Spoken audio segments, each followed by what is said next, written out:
whichever ones they get. Yeah, I know you guys don't have Facebook, so I didn't know. That's why we're gonna try both. This will and go on see- YouTube. YouTube, oh, The okay. Zoom, YouTube. the Zoom call I'll upload on YouTube. Oh, okay, okay. So you'll have both. Yeah, so we're gonna see what works better, even like, what's that word? Trial and error. Yeah, just depending on the, what's that word? Like one is fuzzy and one looks good or, Connection. yeah, just see how that works. So we're gonna try both tonight and see what people prefer. Yes. It sounds like everyone's kind of either had a long day or had stuff going on. I as well feel a little bit fuzzy, so we'll see. I know last week I said we were gonna end early and we did not, so maybe we will this week, we'll see.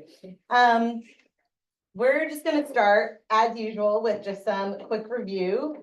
You know what? And today, as I was prepping the board and writing all this stuff out, there's a lot of these things, like I always go back to my notes to reference, like, okay, wait, let me make sure that I'm getting this right. And even as I've been writing it out, I've been reviewing and I've had to look at my notes less and less. So it's been really helpful for me too.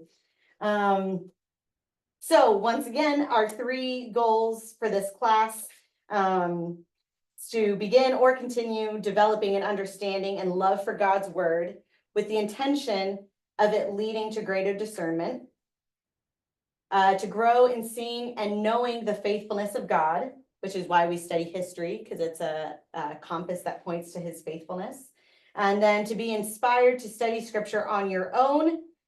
And I would love if new groups start out of this to study together, because we weren't meant to learn only in isolation. Okay, so back to our big picture overview. Woohoo! The moment we've been waiting for. Emma promised to bring snacks to help us stay awake. She came through. We're just doing quick review stuff. So we have the Bible. It's a book made up of 66 books. We have 39 books in the Old Testament, 27 books in the New Testament. And between the Old and the New Testament, we have the 400 years of silence. As we're only really focusing on the Old Testament, we're not too worried about the New Testament right now. So in the Old Testament, a helpful way of looking at it, there's many ways to divide up, how do you look at scripture, but a helpful way to look at it is in 3 sections. The first section is the foundational books. That's the books of Genesis through Deuteronomy. And I was thinking about this. What was I reading? I've been reading in Romans, and where it talks a lot about the law and the Torah. And it's so helpful to remember, like these are called the books of the law. And it's just helpful to remember that when we're talking about the law, or when it says the law, we can often think of it as like, oh, that's the 10 Commandments, like that was their law. But the law encompassed all of these books. There's some history in there, there's some stories in there, but these books were not just the law as in like, do these 5 things, don't do these 5 things, but these were their foundational books. This was the compass that showed them, this is how you are supposed to live, as well as it gives examples in the foundational books of people who did not live according to God's compass. And then we have the historical books. These 12 books in this section from Joshua through Esther. The historical books are there to show us how God's people took the foundational things and either did follow them or did not follow them. How they apply or don't apply these foundational things. Then we have the instructional books, that's 22 books. That can be split up into 2 sections, looking at first the poetical books, which is 5 books from Job to Song of Solomon. You have Job, Ecclesiastes, Proverbs, Psalms, and Song of Solomon. And then you have the prophetical books, which is 17 books, and that's Isaiah through Malachi. And as we talked about, the poets, the poetical books were meant to speak to the heart of the people, within this history as they tried to apply the foundational things. And the prophetical books were speaking to the mind and the will of the people. as they tried to walk out their foundational things. And I say tried, sometimes they really were not trying at all, not even a little bit. I then just wrote out again our very brief timeline. It's just a helpful, these dates are not, accurate to the year, but it's just a helpful time shot to understand when we say David, who are we talking about and when did he live? So we have Abraham around 2000 BC. He's the man that God called. He lived in Canaan. Actually, he lived in what would later on, and sort of around that time, was Babylon. And God called him to a new land and told him, I'm going to make a great nation out of you. So Abraham is the, sorry, the slides are starting. Abraham is called in the book of Genesis, he's the father of faith. And then we have Moses. Moses was living in Egypt when the Israelites were enslaved there, and he's the one who led them out of Egypt. Then we have David, was the first king of Israel around 1000 BC. Then we have Ezra, when the people of God were in exile. He was an instrument that God used to bring the people back, not just physically to go back to Judah, but even spiritually and he was used to help the people to go back to what are the foundational things of God. And then we have Nehemiah and Malachi, and they were involved with the rebuilding of the city in 430 BC. So that's the brief timeline. And then we move to a more broken down timeline. I didn't put on here a review of the prophetic books. Like, remember we had talked about, like, this book was a prophecy to the northern kingdom of Israel. Hello, welcome. You're good. And this book was a prophecy to the kingdom of Judah and blah, blah, blah. I didn't write those down because so I wrote a little tighter on this. I just didn't want to carry the whiteboard over to that. I was like, we're staying here. I didn't write down the prophetic books, but I just find this snapshot super helpful still as a review of where we are and what we're looking at when we read through the Old Testament. So we have the period before there were ever kings in Israel, where after Moses brought the people of Israel out of Egypt, he was kind of the first judge. He was the first leader of the nation. And then after him came Joshua. And then after Joshua, there was a whole line of judges. And then we have the book of Ruth around the same time. Ruth falls into the time frame of judges. And this was before there was ever kings in Israel. Then we have the Kings United from 1150 to 970 BC. Samuel was the prophet who kind of bridged the time from there being judges to the time of Israel having a king. Saul was the first king. After Saul came David, who was around 1000 BC. And after David came Solomon. Now after Solomon, we go into the king's divided time frame. In around 970,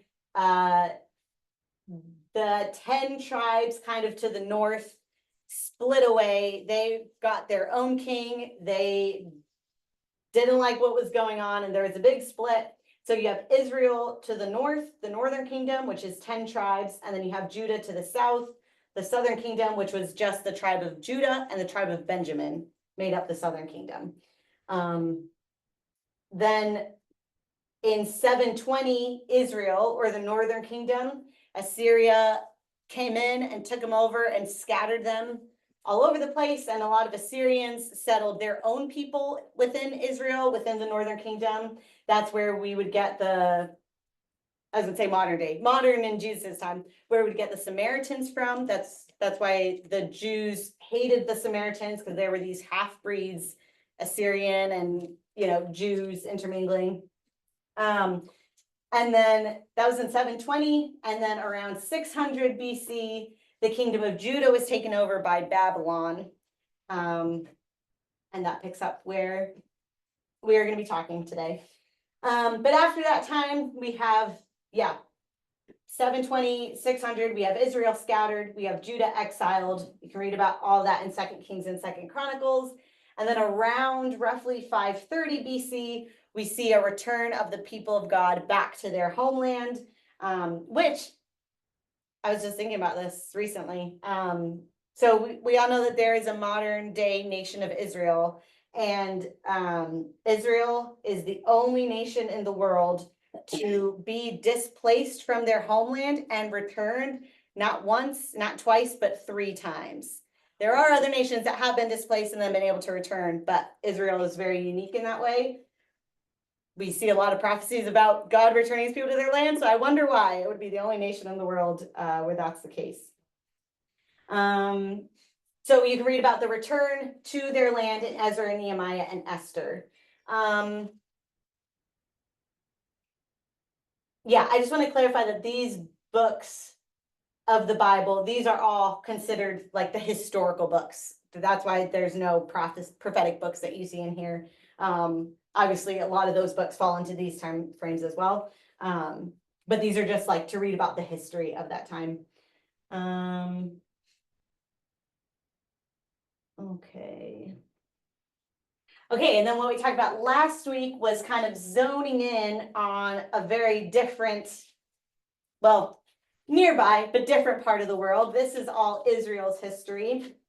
But then we looked at Babylon's history. Now, Babylon kind of first got its name on the map, according to what I've read, with Hammurabi. He was the king around, I believe it was 1700 BC.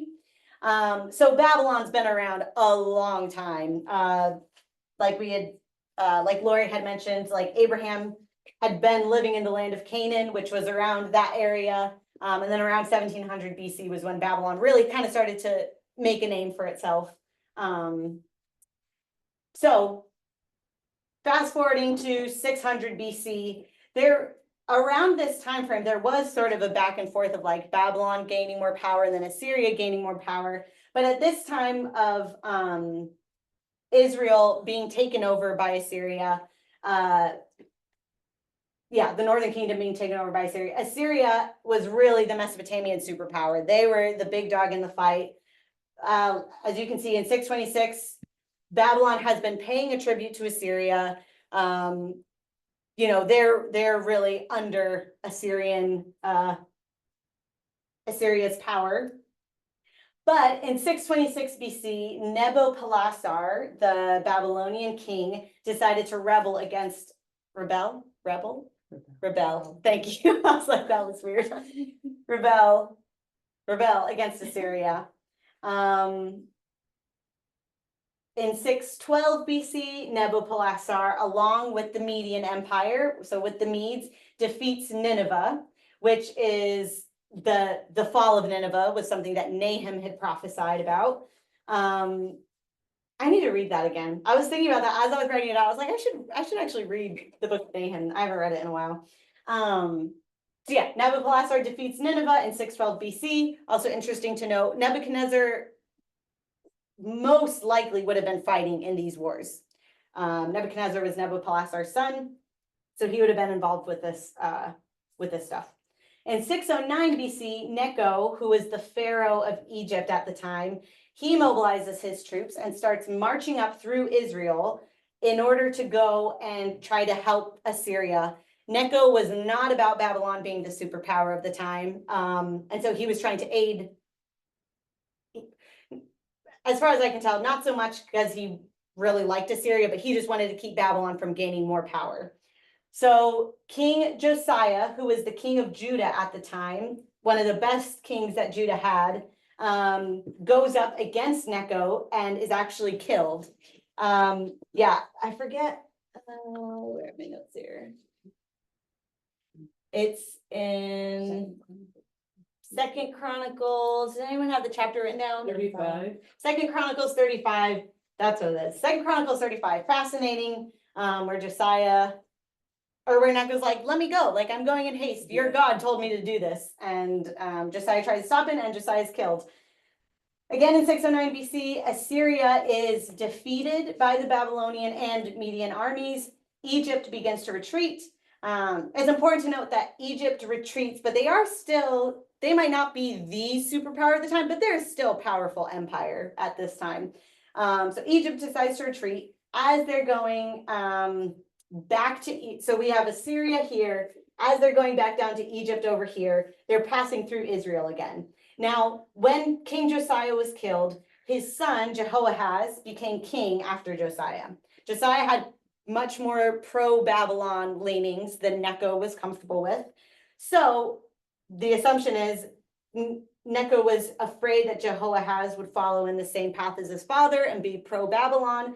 So as Necho is going back to Egypt, he deposes Jehoahaz, takes him as a prisoner to Egypt, actually, and he installs Jehoiakim as the new king, hoping that he would have more pro-Egypt leanings. So that's in 609 BC. In 605, Nabopolassar dies and his son Nebuchadnezzar becomes king.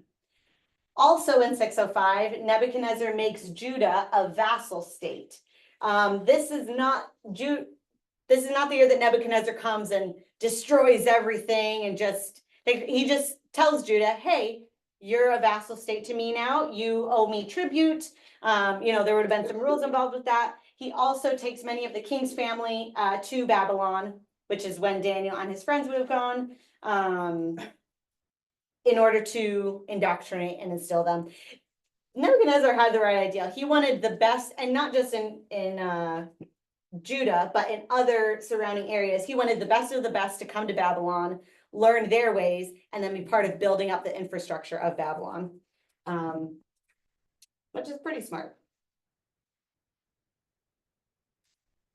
Okay, so that's where we are. Yeah, we already talked about all that.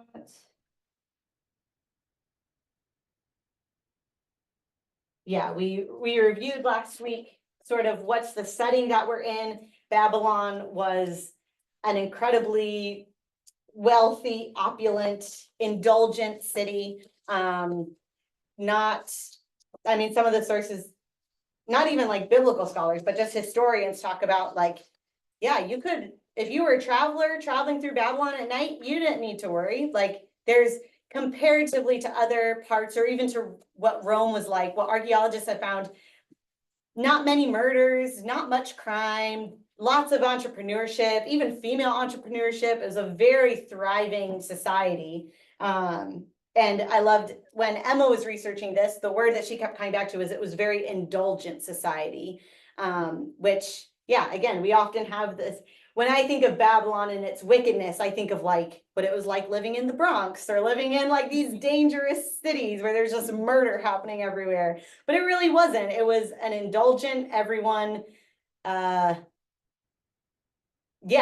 plenty, and it was beautiful. There was a lot of incredible architecture, and it was very much thriving and opulent. And so you can imagine how much harder that would have been for these captives to come here and to be, they were given great food, they were given this status, they were taught in these great schools, how much more difficult it is to keep yourself away from a toxic culture, or to continue following your foundational things within a toxic culture when the toxic culture is that attractive. We talked about how their names were changed.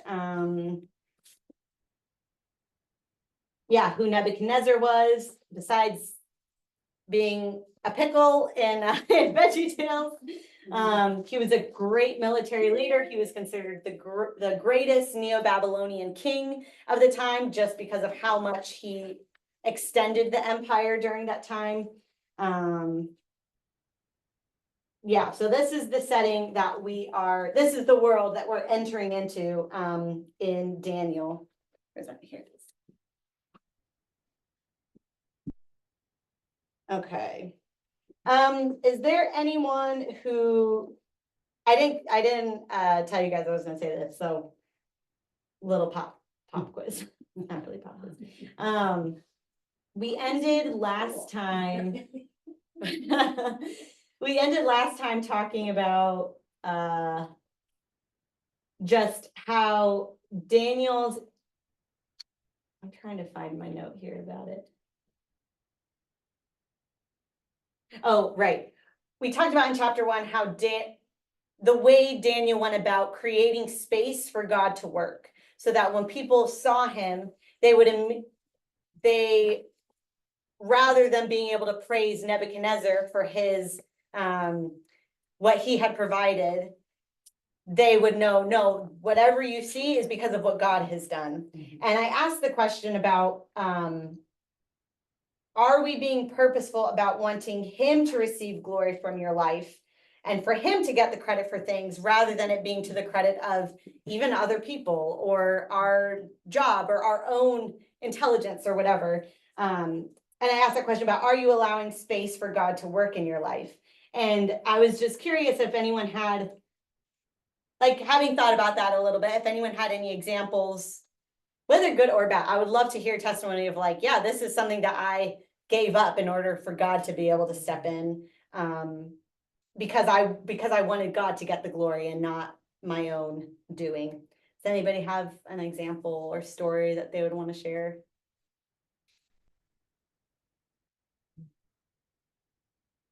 Lori. No, I don't want to put too much pressure on you.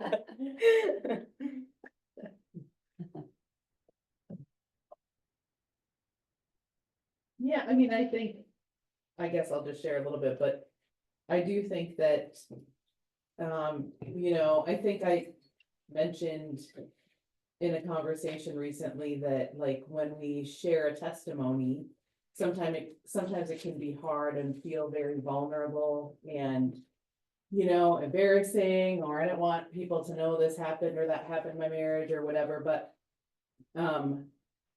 recently I had to write up our testimony because of whatever, so it was like this whole thing.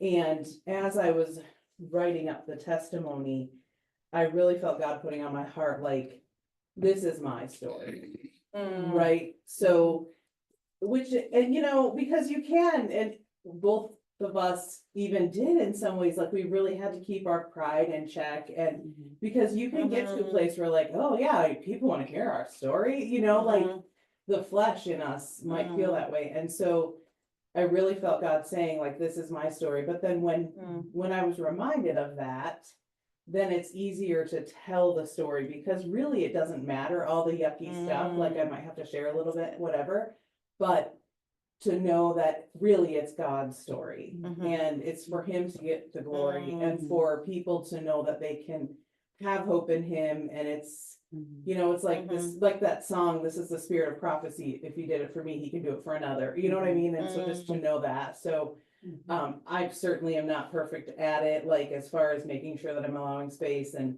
but it's important. And I think, I do need, we all probably, but yeah, I think it's something we always have to remember, I guess, that it's for him to get the glory.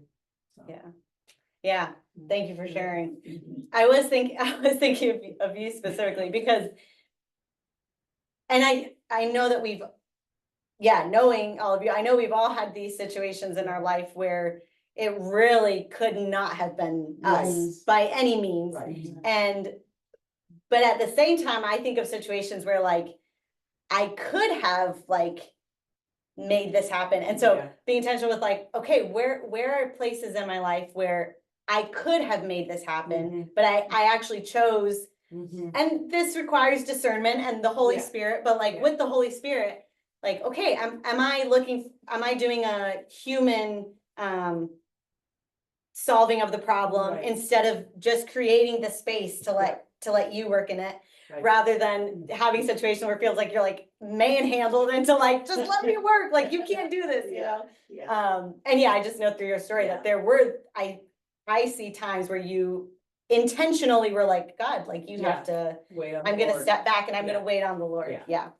So again, Daniel's just such a, impactful example of that.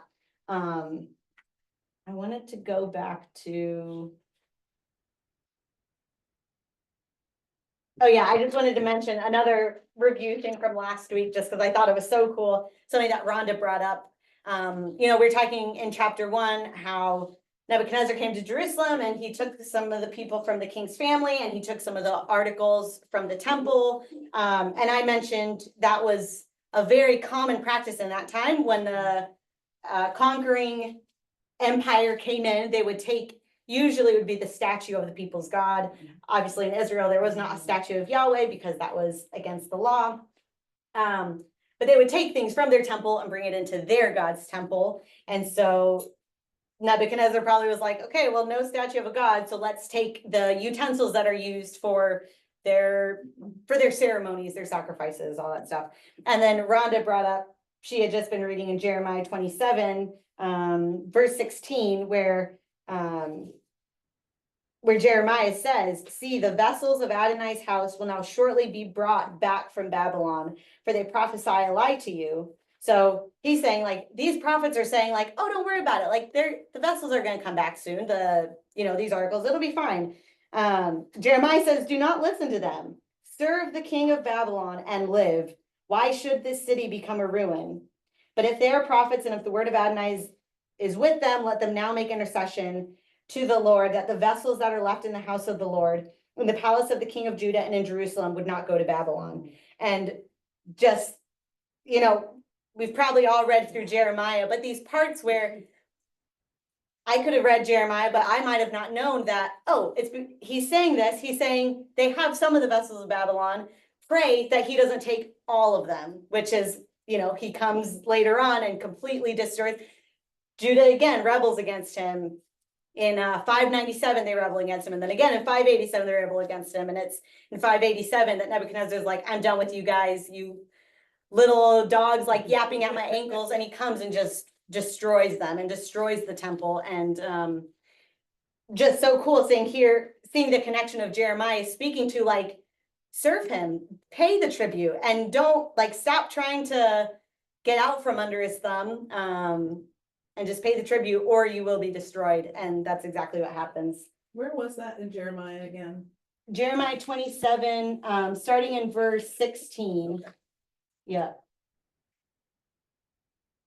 And just reminds me how important it is, again, knowing the word in order to build and grow in discernment. Because I think if I was in Judah and I heard a prophet being like, no, we're getting our stuff back. Like, God's not going to let his holy items sit in Marduk's temple. No, we're getting our stuff back. Don't worry, God's got this. I'd be like, yeah, that's probably what God would say. And then you have Jeremiah being like, no, submit to Babylon, submit to what's going on, live out these foundational things within this toxic culture.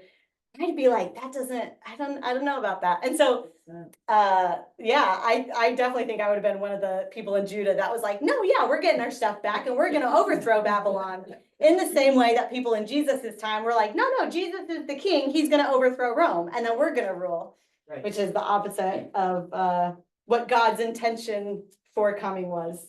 I heard a verse in this week again, still listening to Jeremiah because it's a long book.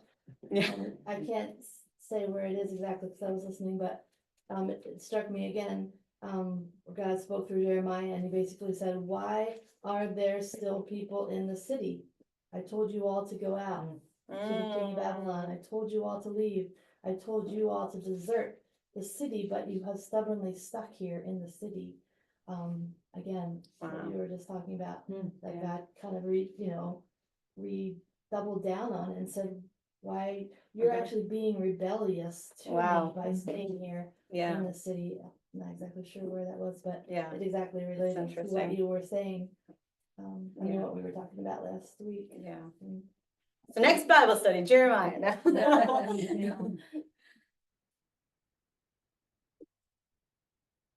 Okay, so just two last things that I want to review quickly, and because one of them really correlates to this next chapter.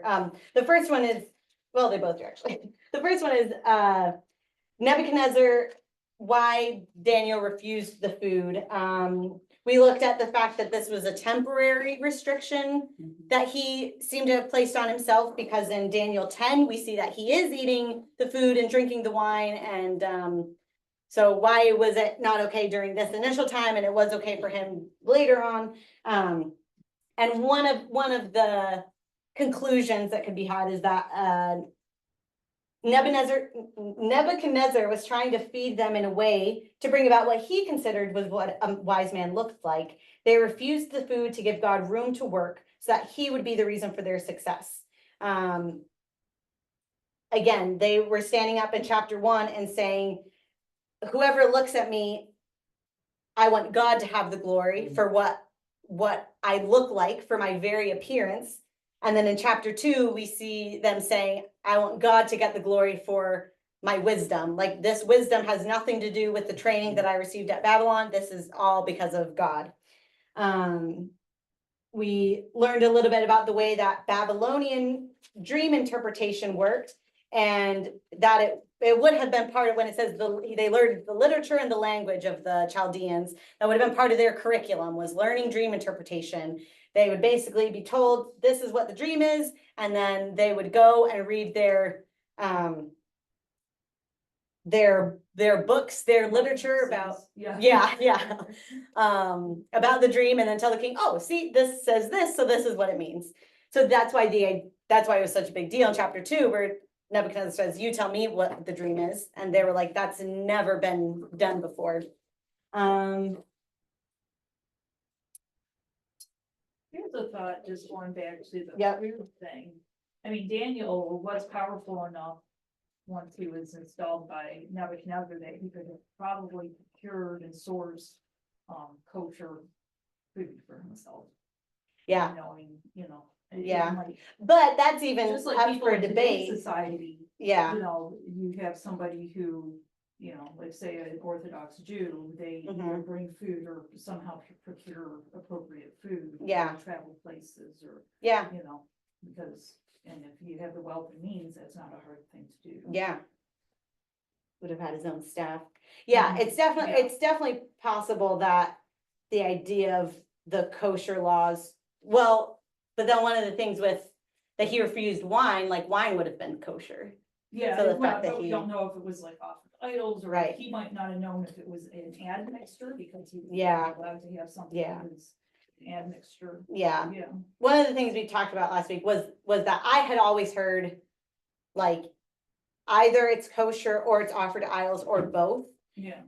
And then looking at the history of it could have They just been, didn't know what it was, so. it's right, like- it could have been, but even the debate of can any food outside, because they were living in Judah at the time, can any food in a foreign nation be Yeah. truly kosher? And there, all the different streams of thought. And so, yeah, and it does say, Daniel resolved not to defile himself with the king's delicacies. It doesn't say that God told him, Yeah. like, don't eat it because of this reason. But just the fact that he chose that to push back on when he didn't push back on all these other things just shows his wisdom of like, okay, this I can have a little bit of control over, not because I'm trying to exert my free will, but as a form of setting something aside for God to move within that. Who was it that mentioned, was it you, Ruth? I forget, someone mentioned even the idea of like, was it a form of fasting for those 3 years that they were in training and then he went and, yeah, Well, you said even the fruit would have been offered to idols, right, so. yeah. Like during that, the Akkadian literature shows that everything would have been offered to idols. So it's like, so why was it okay to eat the vegetables and the fruit and not okay to eat the meats and the rich foods and, or the wine and, I wonder if even if it wasn't written, that God may have had a conversation with him or saying. yeah. "Don't do this," or- That's what I'm assuming, is that there was some pretty clear, that Daniel was seeking after, like, okay, God, they've made me a eunuch, they've changed my name, I'm learning, these crazy rituals and all this stuff, and that was one of the things that he just could have a little bit of control over. He probably told the guard, like, hey, if you give me some vegetables, you can eat all my yummy food, and the guard would have been like, sure, like, that sounds like a good deal. Yeah. Oh, I think it was maybe you too, Roger. You mentioned you're like, maybe he was just like, hey, drinking this much wine doesn't seem like a good idea. Like, can I just have water instead? Like, that just seems like common sense. Okay. My wits about me. Yeah, yeah. Okay, so dream interpretation would have been a huge part of their curriculum. So going into chapter 2, that's Although, I mean, Yeah. now that you say that, I don't think I was the one that said it last week. There is even now a whole study in psychology in how, mind altering drugs actually helps creativity and helps understand things higher than we are, you know, like on a higher Mhm. sphere. So it could have been that, again, like, to bring it all together, for him to say, I'm not gonna have any alcohol, so that when God gives me wisdom, nobody can say it was that you were under the influence Yeah. of anything else. It was only God. yeah. You know, if everybody knew that Mm. they weren't imbibing, or, I mean, it doesn't say mind altering Mhm, drugs, mhm, but there yeah. already were mind altering Yeah, drugs. Yeah, Yeah. there might have been Back stuff in that put time. in. Exactly. Oh. Next. That was To then giving enhance, them these yeah. weird dreams, that the psychedelic type dreams that we Yeah. know about now. So for them Yeah. for it to be known by everybody else that they were not under any other influence besides water, Mhm. obviously doesn't do anything. So Yeah. then they could easily and Yeah, without that's a good any point. doubt point to God and say it was not us and not the drugs. I Yeah. think Yeah. that would be one of those studies I'll pass on and let somebody else make those. But no, I mean geographically, Yeah. that part of the world. Yeah. is- Well, his age, They're very familiar. did they have an age thing with, probably not, with No. alcohol back then? No, yeah, I mean, yeah, and I don't know enough about it, but I just know from like in, you know, the medieval times and stuff, even when they say like beer, like there were beers that were not very alcoholic that children would drink because it was cleaner to drink Yeah. than water, Yeah. and then the beers that were very alcoholic, so, Like an apple juice. that we have right, now. yeah, so even they're Or probably even like less my wines and grandparents' day, more. like the old school homemade like root beer and stuff. Like, Oh, sure. you know, the whole family would have a Yeah. little bit, but Yeah. it was a problem. My grandmother went and finished off everybody's cup.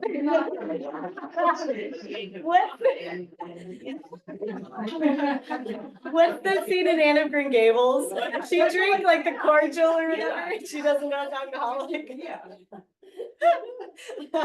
So I think, you know, we're used to an era where there's a lot of alternatives to drink besides Yeah. water that are, you know, and really fermentation, you know, for most of history has been the only way to preserve liquids.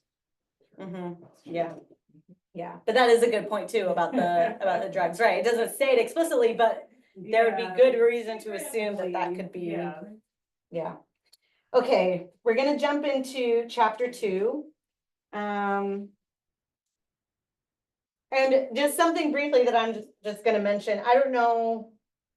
I know that I said we're only going through Daniel chapters 1 through 6, so maybe people haven't gone through, but if you have read Daniel chapter 7, you probably notice the parallels that there are between chapter 2 and chapter 7. Chapter 2 is about the statue, and these different kingdoms, empires that come. Chapter 7 is about these different beasts that rise up out of the sea, representing different kingdoms. And there's a lot of correlation between them. Yeah, which is just interesting to read chapter 7, like after you've thought more about chapter 2. So there's a few quick things that I want to just kind of pull out of the text, and then we'll go into talking about the different, I had mentioned it last week, like there are different trains of thought and different views of what are the different kingdoms talked about, like what different kingdoms make up the statue. And then I want to hear from you guys, like what kind of stuff you found and what did you find interesting? What view do you find most compelling? Whoever wants to share. And then I'm going to share Dr. Trumper's view, which I really liked. The first thing I just want to point out is, I'll start reading in verse 11. So the king has just asked the Chaldeans, like, hey, you tell me what the dream is, and then I'll know that you can interpret it. And if you don't, I'm going to kill all of you. So the Chaldeans say, what the king asks is too difficult. There is no one who could declare it to the king except the gods whose dwelling is not with mortals.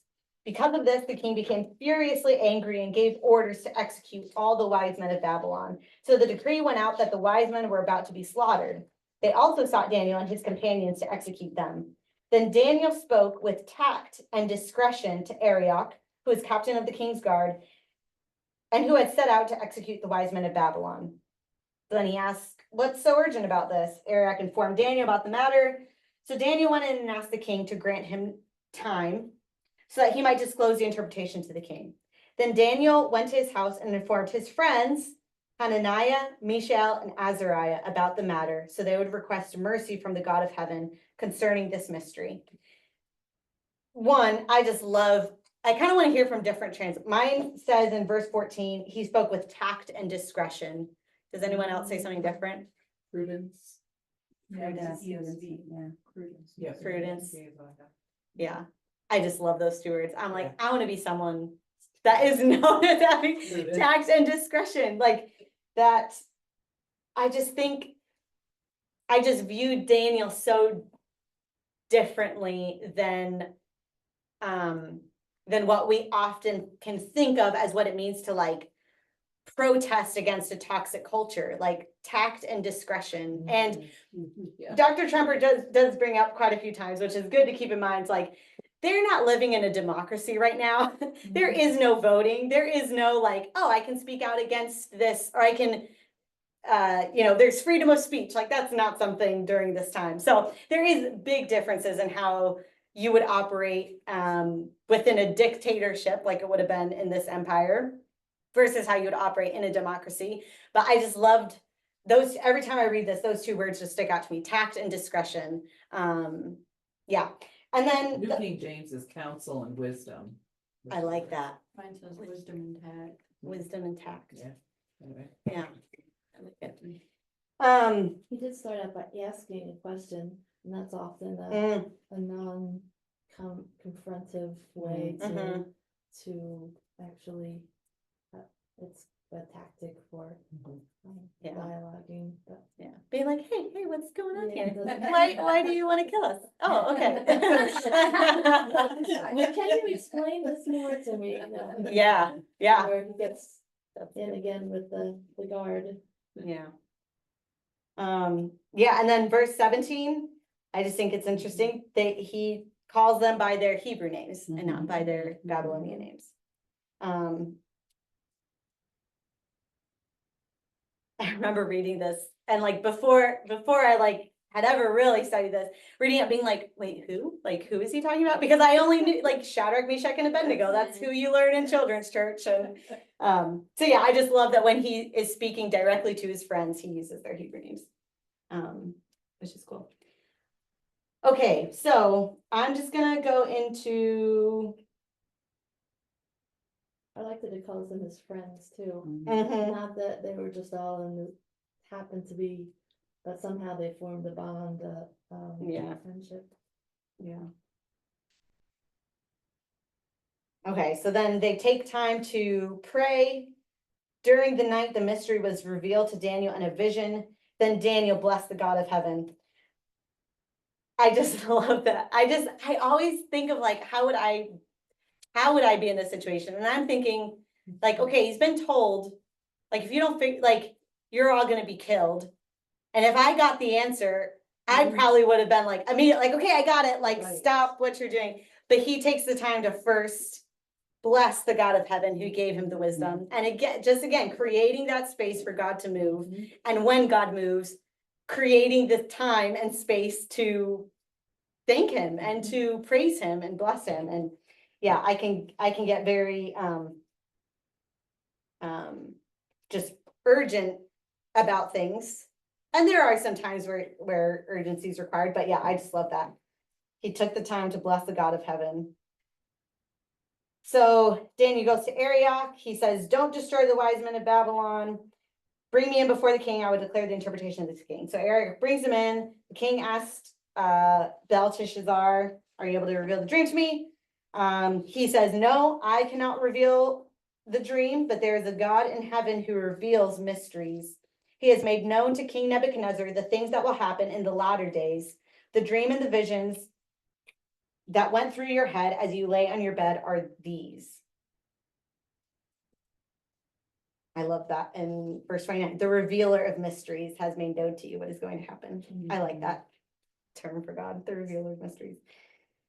Okay, I'm just gonna read through the portion where he says what the statue looks like, and then if you guys have any notes or you're wanting to share yeah, the different views, then we'll go into that. Okay, you looked, O king, and behold, there before you stood a huge statue, an enormous and dazzling image whose appearance was awesome. The head of that statue was of pure gold, its breast and its arms of silver, its belly and its thighs of bronze, its legs of iron, and its feet partly iron and partly clay. While you were watching, a stone was cut out, but not by hands. It struck the statue on its feet of iron and clay and smashed them. Then the iron, the clay, the bronze, the silver, and the gold were crushed together and became like chaff from summer threshing floors that the wind blows away. Not a trace of them could be found. Then the stone that struck the image became a great mountain and filled the whole earth.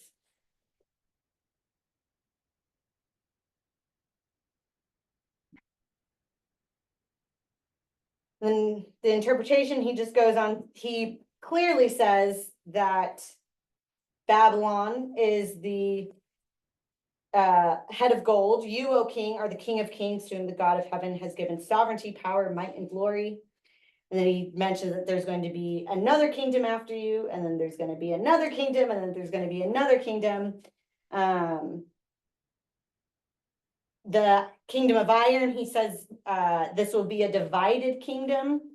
We'll have some of the strength of the iron, but the brittleness of the clay. Now in the days of those kings, the God of heaven will set up a kingdom that will never be destroyed, nor will this kingdom be left to another people. It will crush and bring to an end all of these kingdoms, but it will endure forever. And then it goes on and talks more about, yeah, the stone cut out of the mountain, yeah, not by hands, and how it's going to crush everything. So, what did you guys find? And I'm gonna get some candy. So would it have been like each one getting weaker, each kingdom getting weaker because they were getting further away from God? So well, actually, I want to hear what you guys think. Listen about that.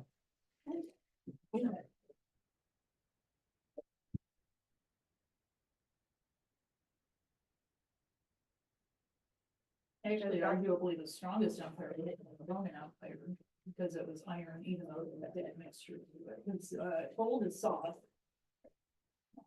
Silver is bronze is very soft. The iron's probably a little bit less. So from that perspective. Well, I was thinking because Daniel was in this timeline and he was following God to a T, basically. So that kingdom was stronger. And then they just kept getting further and further away from Everything. Mhm. God and. So someone actually asked an interesting question in this class about like that the king mentioning like, oh, the kingdoms get weaker. And I wouldn't say that the kingdoms, I wouldn't necessarily say that the kingdoms get weaker, because if we're using the parameter of like Daniel's in Babylon, so he is in a way like drawing Babylon closer to God, there's really not evidence that Babylon was any closer to God than like the Persian Empire. Like King Cyrus is in a lot of places in the Bible talked about as a very righteous man. Like he's talked about more highly than most Gentiles are in the Bible, and that's he's with the Persian Empire. But didn't post Babylon or the exile get further and further away from God? Are you talking about so like the exiles relationship with God in correlation to what The happened kingdoms? afterwards, yeah. Hmm. Not necessarily. Like, if you even think about the time when Jesus came, you had John the Baptist, you had Mary, who, who had to have been pretty, highly favored for God to choose. So there was always a remnant of people that were living as Daniels in their time. Right, but I Okay. don't mean like not as far in, not that far out, I mean, in this section, the Old Testament era. Hmm. Yeah, I don't think that they get weaker. That there's a correlation between them getting weaker and them being further from God. Because I think Okay. like Babylon is talked of in the book of Revelation as like the epitome of wickedness. And so they would not have been the strongest because of their reliance on God. As we even talked about before, like even so actually, after Daniel interprets the dream, Nebuchadnezzar says, "Surely your God is the God of gods, the Lord of kings, and the revealer of mysteries, for you were able to reveal this secret." Then the king promoted Daniel. So I used to always read this and think like, oh, that's amazing. Like he must have kind of converted and now he's going to worship the God of Daniel. But what he was admitting to was, oh, this is another powerful God. I can add him to my, like, if I need this, I'm going to go to Marduk. If I need this, I'll go to, what's the other one? There's a lot of them. Yeah. If I need this, oh, I guess I can pray to Yahweh. Like he reveals mysteries. And he knew, he acknowledged God, but never submitted to him. And as like focusing on this story, he never submitted to like, I need to then have my empire follow after the way of God. Yeah. Yeah, well, it's What helpful to do you have? understand too, that in their time, they thought of their gods in very geographical senses. So, so he thought of Daniel's God as being the God specifically of the area, surrounding Jerusalem and Judah. And therefore, that God would be seen as probably more powerful or residing in that place. Where Marduk would be seen as residing more, yeah, it's really interesting because Mhm. even up into like, the first century or so, there's still this idea among, like the pagans, but definitely in Daniel's time of there being a geography, that's kind of why, like in the story of Naaman, when he is healed after being, dipping himself in Jordan, he takes some dirt back with him because it's, to his home, because in his mind, he's taking a piece of the land from this place of the God who healed him with him. And, because, yeah, there was a geography, that they believe to the spiritual entities. And you kind of see that even hinted at in like Deuteronomy, what is it, 28 or whatever, where it talks about, God says how he's kind of, allotted the different places to, the false gods. Similar to the idea of how they used to believe in sulfur springs in healing.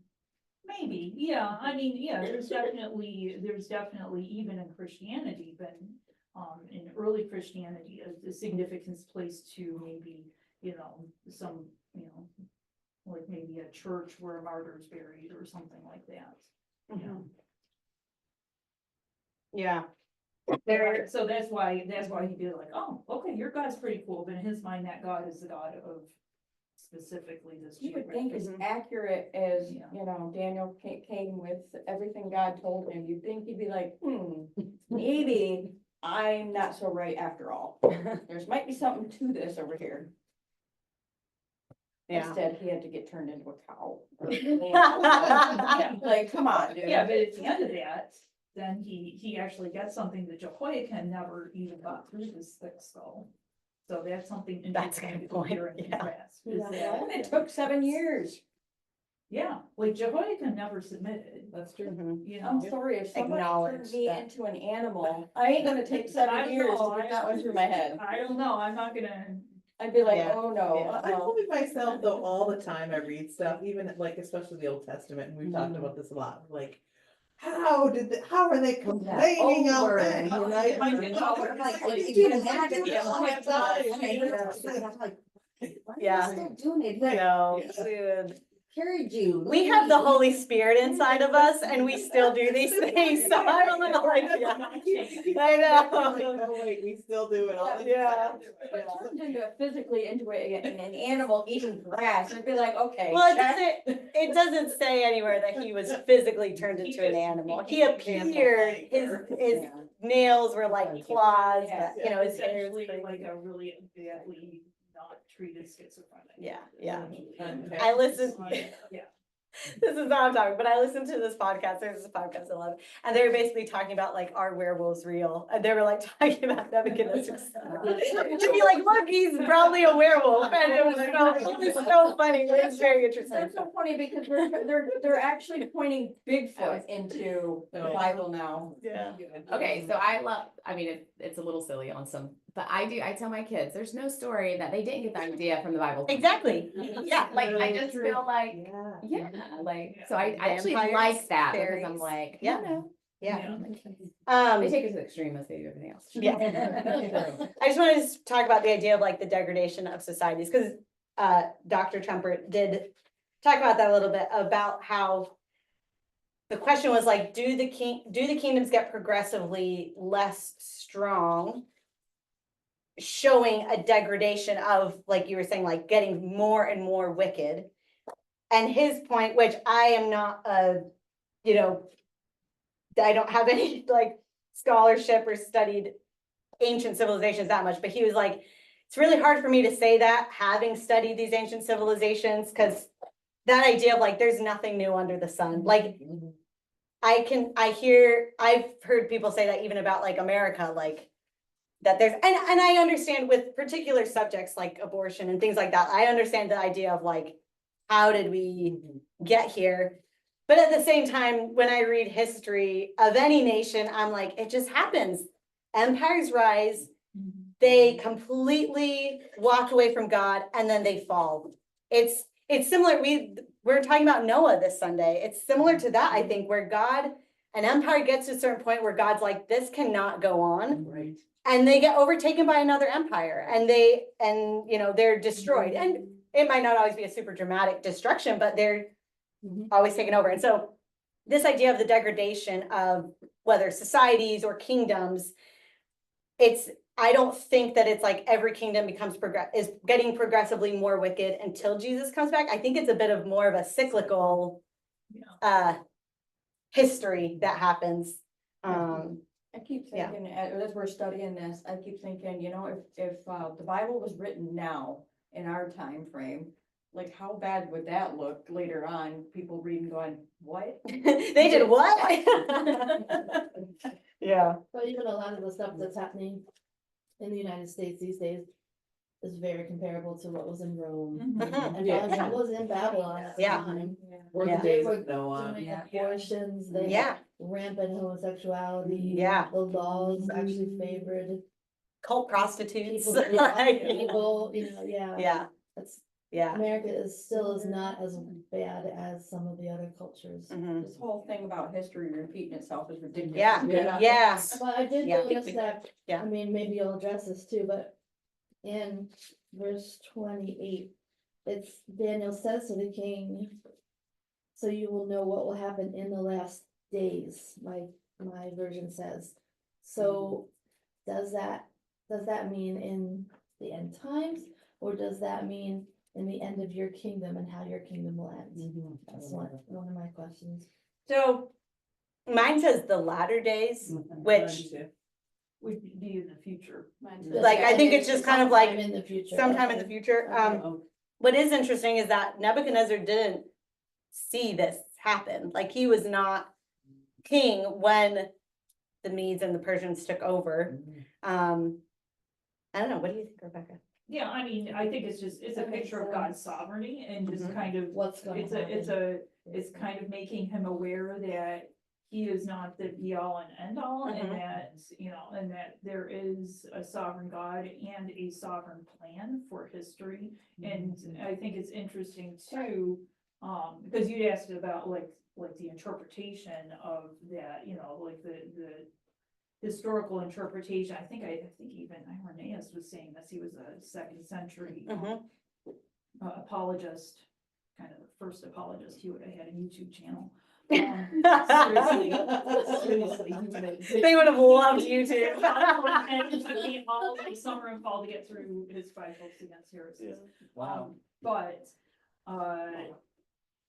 the stone that Mhm. comes that kind of, that is Christ, and that is the kingdom of God that is overtaking all of this. So it's, you know, and I'm sure Daniel had no idea himself the entirety of what all of this all means. Mhm. But that is kind of a glimpse at Christ, one of several glimpses of Christ in this book, Yeah, which is pretty cool. yeah. And the conventional interpretation has been, of course, we're told that the head is the Babylonian Mhm, Empire. mhm. And then what we know from history followed it was the Medo-Persian Empire, which Daniel also participated in. Mhm. Then the Greek Empire, and then the Roman Empire, of course, which is what Jesus was born into. Mhm. So so even the earliest church fathers seem to have this understanding, Mhm. evolving. Yeah, yeah, so that's the most traditional view that I think that would be the one that I agree with, and knowing that so once you get to the legs of iron and then the feet of iron and clay, the idea was that the Roman Empire was incredibly strong, but also internally there was a lot of division and they were very weak. So this vision kind of splits it up into like the iron and then the iron and the clay, but they would kind of see it as like the Roman Empire is all of that. So, And it was an amalgamation of a lot of different like local rulers underneath. Yeah. Herod Antipas, Yeah, Philip, and all the, the tetrarchy that was over yeah. Israel at the time of Christ. Like So it what- wasn't like a single. Mhm. you know, so, so was the gold all of Babylon? Or the silver was still considered Babylon once Assyrians took over? Did they rename it? You're talking about the city of Babylon? Well, I'm just trying to actually like write down what each of them are. Okay. Are you gonna Yeah. get into that specifically or more? Well, yeah, I think Yeah. Rebecca said it really well. The head of gold is Babylon. Okay. The silver, the second portion would be the Medo-Persian Empire. So, yeah, that's actually a good question. Did they rename like the city of Babylon? Probably not. It's It just probably was under still new- Babylon. It was under new. Rule, jurisdiction. I mean, 'cause they kept Daniel around. Yeah, to, yeah, like, so it, be a leader and. Yeah, true. yeah. So it must have still been the city of Babylon, but it was now under Persian rule. Mm. And that whole empire, Mhm. when the Empire of Silver, and then the third, the bronze would be the Greek Empire. And then the fourth, which is the iron, and then, the iron and mixed with clay was the Roman Empire. Which, yeah, I'm gonna share this other view just because it's another like sort of popular view, but I don't think it has as much validity, is that the head of gold is Babylon, that one everyone agrees on, that the kingdom of silver would be the Medes, the Median Empire, the kingdom of bronze would have been the Persian Empire, and then the kingdom of iron would have been the Greek Empire, and then the feet of clay and iron would have been so when Alexander the Great died and his land kind of got split, that would be the kingdom of iron and clay. But the view that Rebecca was talking about with the fourth and final kingdom being the Roman Empire, I think makes a lot more sense, especially when you consider what the stone is and then what the mountain is that it turns into. I saw someone else say that like oh, it might be the Stone Age and then the Bronze Age and then the Iron Age and like in ages, which. Have you heard that one? What, No. yeah, No. I like, But I I'm didn't wondering see. if the other interpretation might be something that is more of a Judaic interpretation, Possibly, you know. 'Cause then- that doesn't, yeah, because after the Greek Empire, that's when they had the Maccabean revolt, which is when Israel had a portion of time where they were kind of self-governing for the first time in a long time. So, yeah, that's a good point. That one where it was like Greece is the final empire might be more of a Judaic view, and then the view of Rome being the final empire is more of a like Messianic Jewish or Christian view. Good point. Yeah. Yeah.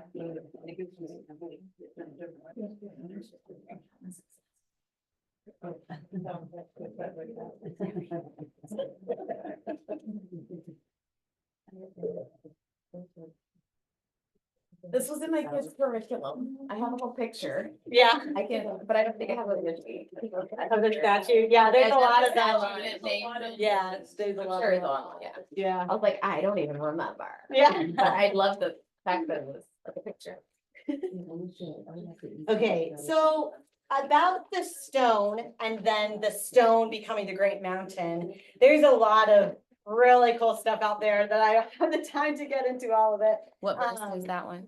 Oh, there, okay. Yeah. 45. Does anybody, should we do a Well, bathroom break? here's another thought about mountains represent places Mhm. in this too, so that's something I never really put together until I started reading, some of the G.K. Beale stuff about the temple and God's plan for the church, and some other stuff about like the first century understanding of scripture and that sort of thing, that mountains were, people worship their deity, whatever deity on a mountain, so like the prophecy about the mountains of the Lord being the highest mountain Mhm. isn't necessarily meaning it's literally gonna be the tallest, but Yeah. that it's gonna be the one Yeah. place that is the center of worship. Yeah. So that would be the significance of the mountain. What do you, Yeah. I'm sorry, before you jump into the mountain, Yeah. what do you think 43 means? Like, Iron mixed with clay, people will mix with one another, but they will not adhere to one another, just as iron does not mix so with which clay. people marrying didn't adhere? I think it's talking about the Roman Empire that, like Rebecca was saying, it was a big conglomerate of a bunch of, because it was such a Ruling vast families. empire. Right. Yeah, Yeah, and there were, governors and all those different people that it would have been pretty multicultural of a place. But it didn't Okay. stick. You're right. yeah. And it Or created more Josephus. brittleness within the empire, I think, because there was so much infighting and, Oh, yeah, Yeah. read Josephus, just that part of the world and all of the intrigue going on. and Yeah. this person I mean, trying to- Cleopatra and like just and read then- all of her Yeah, stuff. yeah, that going on in North Africa, and you had like the, Herod's the whole crazy messy family. Yeah. And all that intrigue Yeah. going on. So there was a lot of, and Julius Caesar, read Shakespeare's play about it or something, there was just a lot of that like backstabbing Yeah. happening in Rome. Yeah, Rebecca, Yes. does any of this mirror like the beast that's mentioned? in Revelation. Is it Revelation? Yeah, is there any like similar? So I would say that this chapter 2 mirrors chapter 7. And there is another beast in chapter 7 that I think the beast in Revelation would mirror that beast. Gotcha. Okay, Rebecca's saying yes, so that's what I'm going with. I'm like, phew. So in a way, yes, but like chapter 2 is a mirror of chapter 7, where there's 4 beasts that come out of the sea. And there's all the final beast in chapter 7 has these 10 horns, and then there's one horn that becomes like louder than all the other ones, and that represents the Antichrist, and that like is very much what Revelation is talking about as well. Yeah, and it's helpful to think of any beast as being an enemy of God. Mhm. And whether it represents like an earthly ruler, like one commonly alluded to, beasts that you see throughout scripture referred to as Leviathan or whatever, refers to Pharaoh. In the context of the Exodus, so yeah, it's just. yeah, if you see beast, it's an enemy of God, Mhm. so what, you know, who or what Mhm. exactly that enemy is, or the nature of that enemy might vary, but that's a good helpful kind of like codex. Mhm. You know, and especially if they're in a context of water or sea, because oceans and water and stuff represent chaos in a place where there was evil. Yeah, Desert Yeah. and wilderness also can represent that, but if you think about it in a time before, you know, good lighting or understanding of like the nature of the ocean currents and navigation and stuff, yeah. I'm like scared of the sea. It is scary. Scary, chaotic, right? Yes, In the dark, Mhm. especially in a storm or something like that. Which, when you see the sea talked about even in like the Psalms and Mhm. a lot of Yeah. prophetic writing, and then you contrast that with what it tells us in Revelation, that the sea Of glass. from the king, proceeding from the throne of Yeah. God is like glass because it is that still. Yeah. Versus when it's talking about seas in Daniel 7, it talks about like from the four winds and they stirred up the sea and Yeah. these beasts came out of it. So it's all about turmoil and chaos and this like, Same with Revelation 12. Yeah. The seashore. yeah, it's all craziness. But then you get to the throne of God and there's a sea, all right, but it's like glass because it's so still. Yeah, it's pretty cool imagery. But yeah, in a lot of, can't say all, no, not all, but in a lot of ancient Near Eastern, like around this time, their creation stories and their, like, remember I talked about the Emuna Elish, I think it was called? The book. One of their books, yeah. Their creation story was the god Marduk fighting against Tiamat, who, another word for that god was like the sea, like it's Marduk putting the sea in submission. And we see this in Genesis 1, that God like, you know, pushes the sea aside to let the dry land come up. So yeah, the sea often just represented this like chaos, or I want to say evil, but not just like, oh, it was evil, but this chaos, Unknown. dangerous, Yeah. unknown, darkness, yeah. Yeah, I wanted to talk about the stone quick, which Rebecca brought up. Just some, oh yeah, do we need a bathroom break? We're good, okay.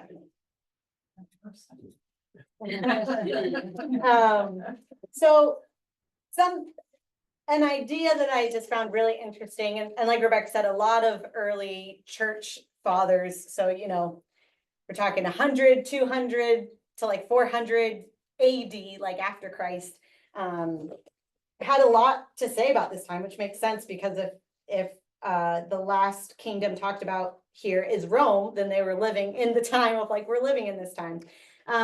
Something that I just found very interesting is, yeah, not everyone of this time thought this, but quite a few of them saw the idea of the stone being carved, but not by a hand, was a representation of the virgin birth of Jesus, that it came about not by human interaction, but could only have been ascribed to a divine intervention. Which it talks about kind of in 44 and 45, kind of puts it together. Right, yeah. For just as you saw a stone cut out of a mountain, yet not by hands, crush the iron. So just, that kind of speaks into like, why does it specifically say not by hands? Right. Like we see in, where is it, in chapter 5, God can make a hand and draw on the wall and write stuff. So like, why doesn't it say like, we saw a giant hand, like come and cut this rock? But the idea of it only being divine intervention, not made by hand, is speaking to Jesus's birth from a virgin. There's a few different ways to look at it. And when I read them, I'm like, you're both right. Like it doesn't necessarily matter, but I just kind of wanted to mention some of the thoughts behind what the stone is and then what this great mountain is. Some thought the stone would have been the first coming of Jesus. So Jesus being born, you know, dying on the cross for us, inaugurating his new body and his new church into the world. And then the mountain would kind of represent the second coming of Jesus at the end, you know, that we can read about in Revelation. But others believe, like Augustine was a big he was very much behind this. He might have been the first who said this. I'm not really sure. Yeah, I don't know. Question mark, What they Rebecca? say. Yeah. A lot of stuff I have read. Yeah, but he believed, you know, that the stone was Christ, but not just Christ, also meaning the church. So the stone was the church that Jesus, through his death and resurrection, like we are now the body of Christ, so we are now the stone, kind of breaking up these kingdoms and spreading throughout the whole earth. And then the mountain is like the final when Jesus comes again and That's not a The crazy New idea, Jerusalem. actually, Yeah. considering that it's talking about mountain of the kingdoms, so the Lord. kingdom of God. Yeah. Yeah, no, And I it's not a loved- crazy idea. I loved how he brought it into like, no, this church, like it spreads over the whole world, which is what it's done. Mhm. And it's exciting because he would have shared, when was he, 400 BC? Yeah, 400, Yeah, he was 500? late 300s. Okay. Yeah, mid to late. AD, not 300s, BC. AD. Yeah. So, you know, there would have been, the gospel would have been spreading, but it would not have Yeah. been, you know, what we see today. So it is cool thinking Yeah, of that he was interpretation. pre-19, but not by a lot. So, Yeah. It's over he was early the- 300s. At that point, it was over the known world, Yeah. right? It had already spread for the most part. That's true. They didn't know about over here. Yeah. Yeah. So yeah, I just like that thought that like the stone is Jesus who came. And then as the stone grows and starts to fill the whole earth, that's the church, the body of Christ.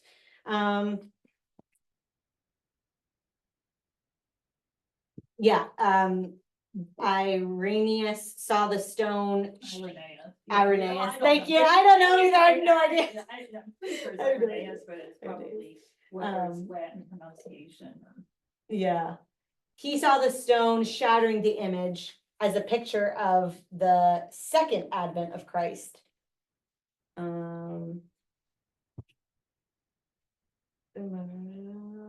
I'm trying to say this. Was it against heresies? But I don't recall that, but my goodness, there was a lot there.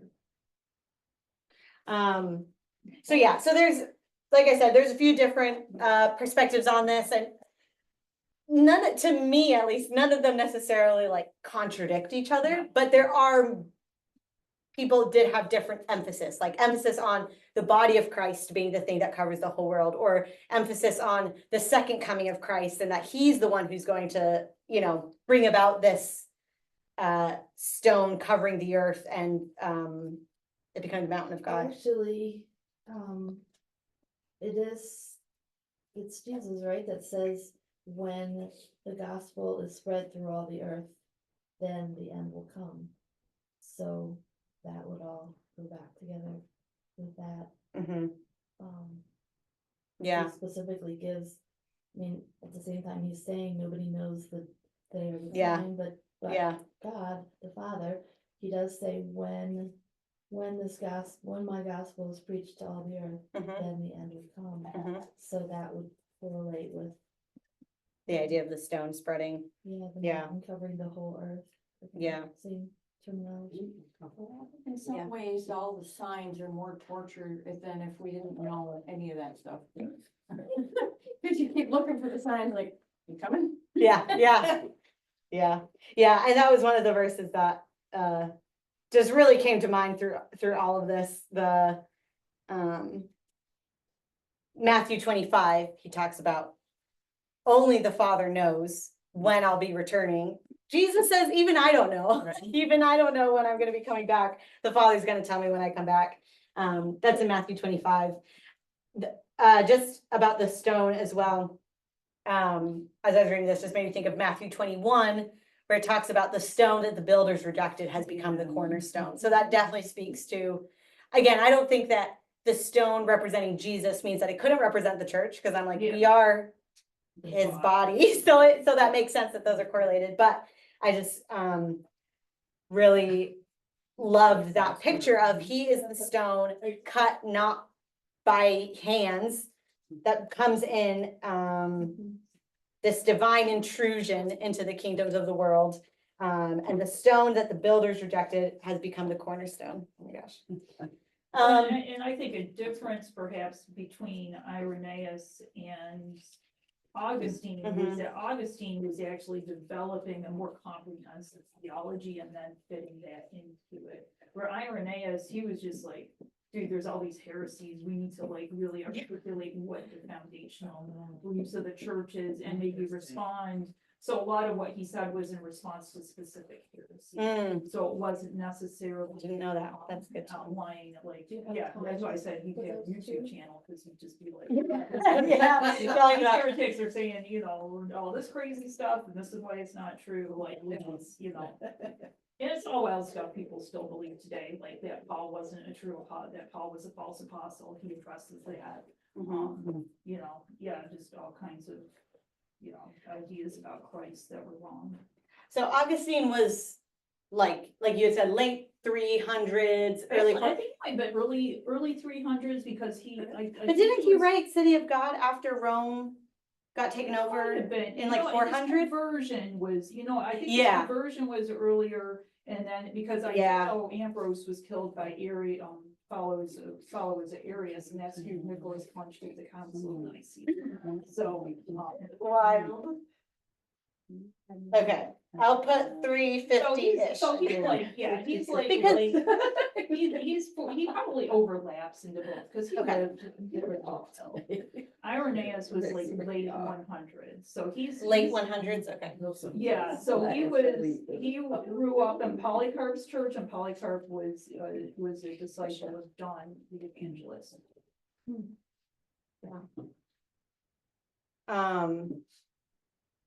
Okay, yes, that's what I was gonna say. So having talked about all these interpretations and all that stuff, I want to kind of sum it up in something that I hope is helpful. Dr. Trumper talks about these passages that can be difficult to interpret, and it can, because there's some different views. There are more common ones, but he always goes back to the fact that there are certain things that are absolutely clear and other things that we can have disagreement and discussion about. So the thing that nobody could read this and disagree with is the fact that the point is that until God's final intrusion, there will be one toxic culture after another until the very end. Huh. So it's that idea of there is always going to be a wicked empire. There's just going to continue to be one until God's intervention happens. Can you repeat that? I'm sorry. Yeah. Until God's. Until God's final intrusion, there will be one toxic culture after another until the very end. I'll read it one more time. Until God's final intrusion, there will be one toxic culture after another until the very end. What is absolutely clear is that this vision teaches us there will be a succession of evil human kings and kingdoms who may set themselves up against the people of God until the time of God's final intrusion. And when he's referencing final intrusion, I think he's meaning the like very, very final intrusion, because we had a great intrusion with the coming of Jesus, but as we can all attest to, that wasn't the end of the evil and toxic kingdoms and cultures that have raised themselves up against the people of God. I certainly don't wanna see how much worse it can get.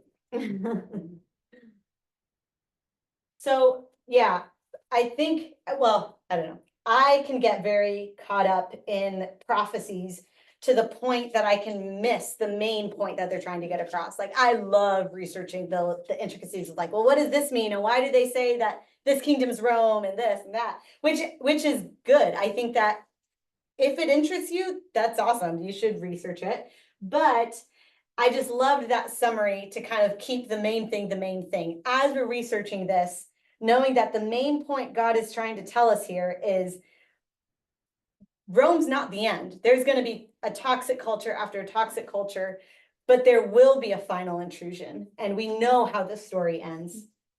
Again, going back to Matthew 25, and that idea that, we can look at these to try to see like, okay, how much closer to that real end times are we than we were 100 years ago? But Jesus says, I don't know when that time is, and almost giving that perspective of like, we still have work to do. Yeah. It's not time to sit down and be like, okay, well, the end times are coming because Rome's been destroyed, so, you know. Yeah, the second, so that's kind of the primary theme, is that until God's final intrusion, there'll be one toxic culture after another.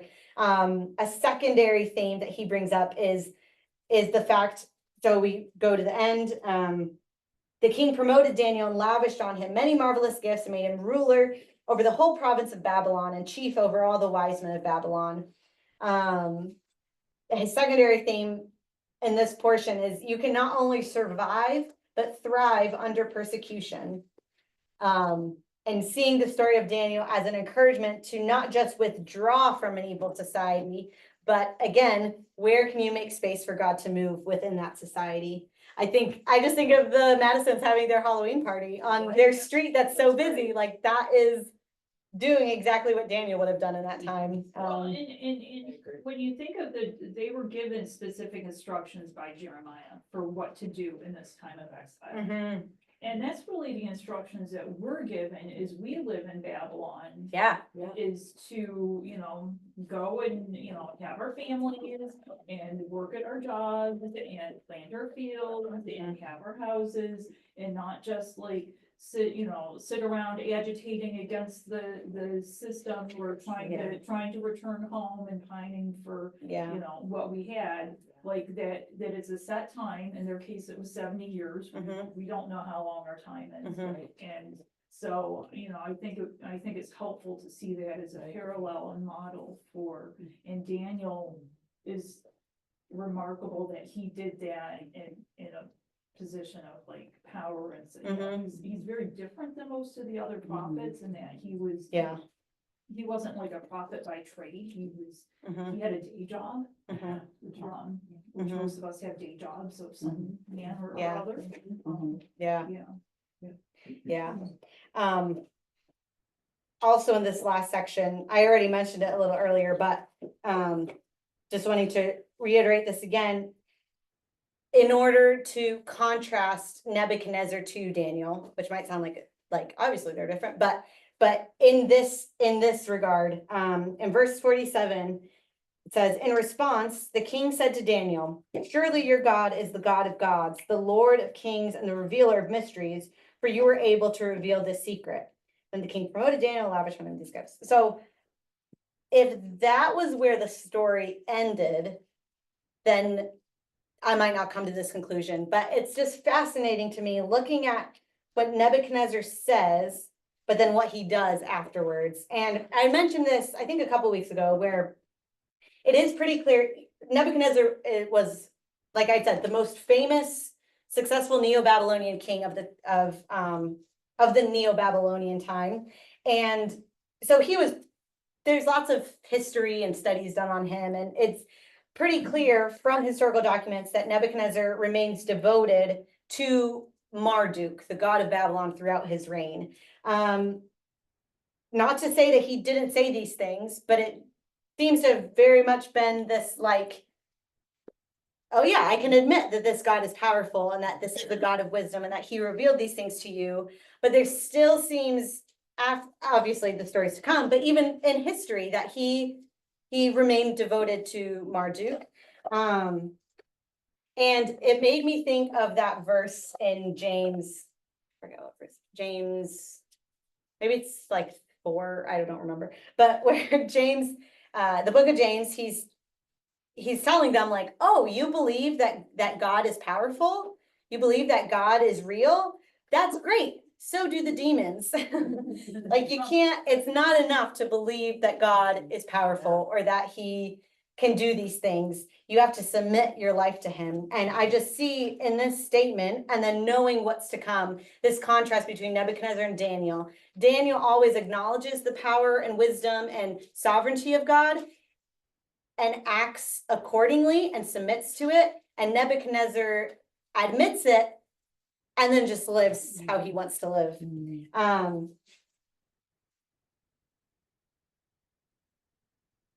And yeah, honestly, I find that very convicting also, that he acknowledges God but does not submit to him.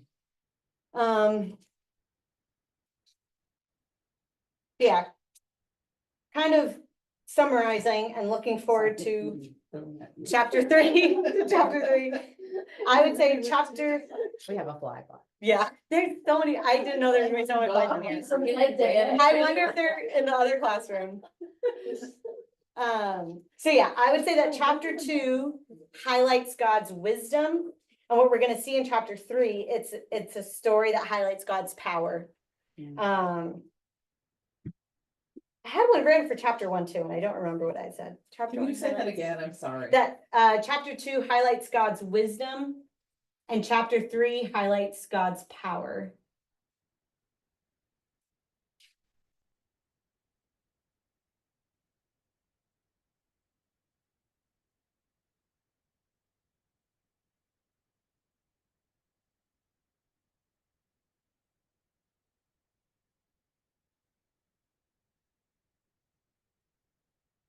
I would say chapter 1.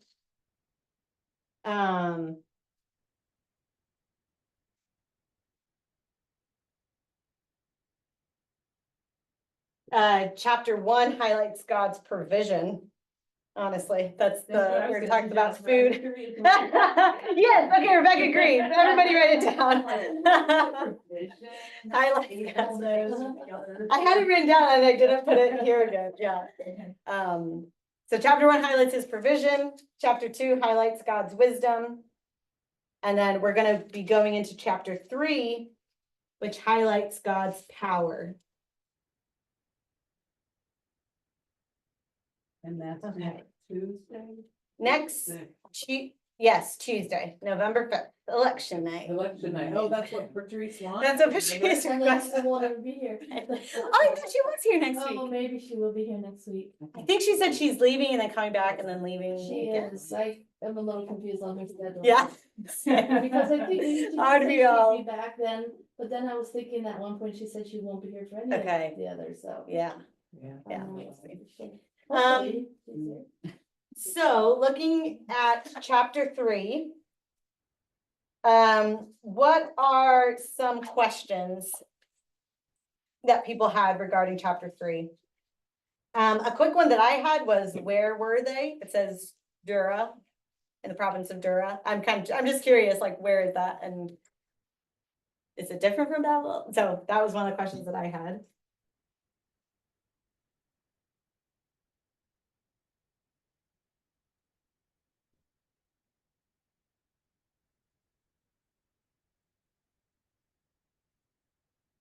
I've highlighted, it says, you hear every kind of music. I don't know, there was just something. Yeah. It almost made me interesting. think of musical chairs or something. Well, it certainly is a. Yeah, I wondered if it was like a choir, I mean, like a orchestra, or if it was just like a loud. Conglomeration of noise, I don't know. That must have been crazy to Right. be there. It lists all those instruments. Where was that? In chapter 3? Yeah. Verse 5. Okay. Yeah, Durham might actually just be another name for that. And whoever doesn't shall There's immediately. there's some dispute as far as what it would be, but it's either like a plane that was right next to the city or part of the. Or within. So yours was what was all the kinds of music? Yeah, just more Yeah. information about the music Yeah, and that'd be and interesting. what that actually signifies, or if Mhm. that was something different. I mean, were they not used to hearing all those instruments Mm. played together, Yeah, or yeah. some of those That's interesting. instruments new or different for them? Mhm. See, when I read things like that, my brain goes into this whole child thing, like, oh, musical chairs. Mhm. Well, just walk around until the music starts, or, stops, and then. Yeah, they repeat it every single time too. When you hear the sound of the horn, the pipe, the Yep. like. Which there's a reason for that. Okay. Yep. Yeah. Yeah, cause it's, yeah, it is weird. When I was in middle school, we did, the Christian school I went to, in Pennsylvania, we did a musical play, basically, based on this. And they made this big deal about this whole line of, Uh-huh. says, but, so that always comes up in my brain. Okay, any other It's very specific? emotional in this one as well, it's like he's up and Why down, did like it he's matter mad at what them, these he's guys were praising bringing God, up, he's throwing mad a at them, he's different- praising God, I'm like, no wonder he, seems animal like, I'm What like, they were "You have wearing? to be Yeah. if you're I think it's because treated- afterwards it specifies that you can even smell smoke on their clothes, Mm. I think. Yes, it does. Yeah, it but does then say there's- that. they still have their Yeah. clothes on after being in the furnace. Yeah. Yeah, So like they at even the mentioned fact- a turban on their head. Yeah. Yeah. When the POA says of the it was guard burned. took them Mhm, to, not the guard burned, but mhm. before they, was it before they went in or while they were like, As they were going. as they were, Outside but, the door. Yeah. but they, I mean, this is before they even went in. Yeah, Yeah. yeah, and the guards died Yeah. because it was so hot. Yeah. Mm-hmm. Yeah.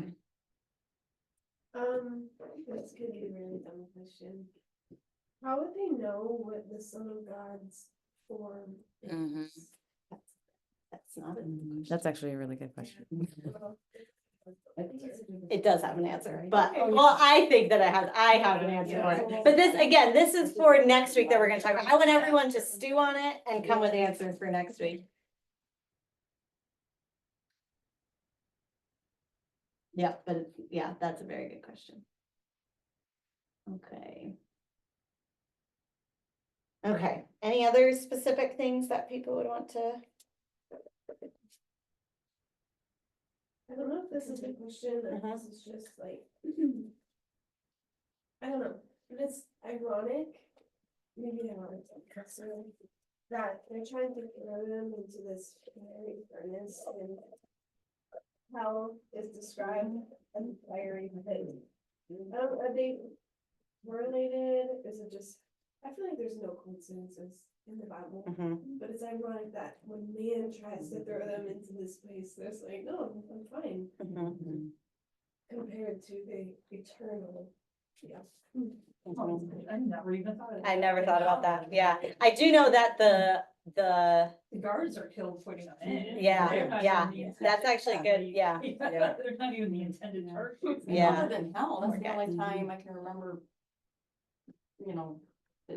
somebody being thrown. in the Yeah. flames. Well, the idea of being thrown in, I learned this very recently. The idea of being thrown in a furnace was very typical of the time, like, kind of like Romans crucifying people. Like for this region, it was like, oh, you throw them in the furnace. Like it would have been like, that's what they That's your did. punishment. Kind of thing. Kind You of like get making your thrown- houses roll. Right, because I remember reading like, oh, that, it sounded like something that would have been very strange to happen before the time it was common, but that, yeah, I had never thought about that before. So Yeah, off of that, which this Yeah. might be getting too far into next week, so that's fine, if you can just cut me off. But, like, I've heard more recently in the past year, or so hell being this idea of separation from God, not Mhm. necessarily this like burning pit of everything. So when God is referencing, when scripture is referencing hell as this fiery pit, is it because the people that scripture was written to in this time would be familiar with this idea of punishment? Instead of like this actual picture of hell being a fiery pit, mhm. or no? Is that I think it talks about the layers of hell. No, Yeah. that's Dante. Yeah, That's not- Dante's Inferno, Yeah. which I've never read. I really need to read it. It's kind of- Yeah. Good Halloween read, no. I did. Yeah, I don't know about that. You should look into it. I wanna look into it. New Testament references the word for hell, Gehenna, which was Mhm. literally like an always burning, like pit that was outside of Jerusalem, so that, yeah. Or when it talks about the gates of hell, it was at the temple of Pan, who was a Yeah. god, Roman Yeah. god of the time. So different things are referenced. I was just thinking, just based on our conversation earlier about the sea, like that, I'm surprised that hell is not described more often as like the sea. Yeah. That sounds more like hell to Oh, me. It's a lake- Yeah. a lake of fire, though. True. But There you go. Yeah, fire. Yeah. That's a good point. And on Yeah. that note. Yeah, yeah, And it could be that there's not a way to adequately explain like the pain and torture Right. and suffering of that separation from God. So it's not like it's minimizing Yeah. it by Yeah. saying that it's a separation from God. It's just, it's using something that we're familiar with in our realm to explain something that's beyond Yeah. our Mhm. realm. That of- indicate, you Yeah. know, a multiple of things like the consuming as well as the Yes. overwhelming Yeah. of the ocean and the buried deeper. I mean, there's only so far in And the earth you can permanence of the bury state, yes, someone because, yeah. or the ocean is just like a continual burying. I mean, Yeah, and nobody like, like something that there's really no end to. Right, so it's hard for us to think of how do you burn forever. Yeah, I mean, there's, I mean, like, yeah. but what's the wailing and gnashing of teeth? Yeah. Mm-hmm. And then I don't know, I mean, there's, I don't like that part. Yeah. yeah, I mean, there's some, there's Yeah. a lot of different. Yeah. I read the 30 minutes in hell or whatever, and that was enough to freak me out. I'm done. I think there is, I mean, we can get on this next week maybe too, there's an effort these days to try to make hell sound not quite as bad as the Bible actually does. Yeah. And make it more like. Manageable. Yeah, well, you know. You take the risk, you go ahead. People don't feel quite as bad thinking of Yeah, their right. relatives Yeah. being there if it's just a separation from God, you know, like just. Well, or even just like the adjust. whole pop, like, back in the 80s. I don't know. Oh, if people yeah. Really thought this, but like, okay, well, I'm gonna go to hell because that's where all my friends are. Yeah. I'm just gonna That's where party they're and have drinking fun. and, yeah. That's Yeah, right. so I don't know that people actually ever really thought that, maybe Yeah. to be stupid, they thought it, but, it's one of those things that was the fodder of like youth conferences and stuff. You know what was more convicting to me recently, I heard a sermon and, at one part in the sermon, the guy giving the sermon talked about, atheists on their deathbeds. Have you ever, I Googled it afterwards, but there's a lot of them that were starting to like see things at the end of their lives or whatever, and were like, God, what have I done? What have I said? Like saying things out loud, that it was reported. Super, Some people Yes. do need yeah. death with sensitivity. Even, I mean, I would say, I've been with a lot of people in those final hours and minutes. Maybe not enough to be a statistically significant sample, but there, or maybe in the weeks or whatever leading up and, I think that Yeah. there's a lot of people who, like, Yeah. there is a lot of like anger and fear and such, but even sometimes with believers, there's sometimes I doubts and know. such. It's Sure. kind of like in Pilgrim's Progress, when Pilgrim Yes. really struggled, and his friend, I think it's hopeful at that point, is just like,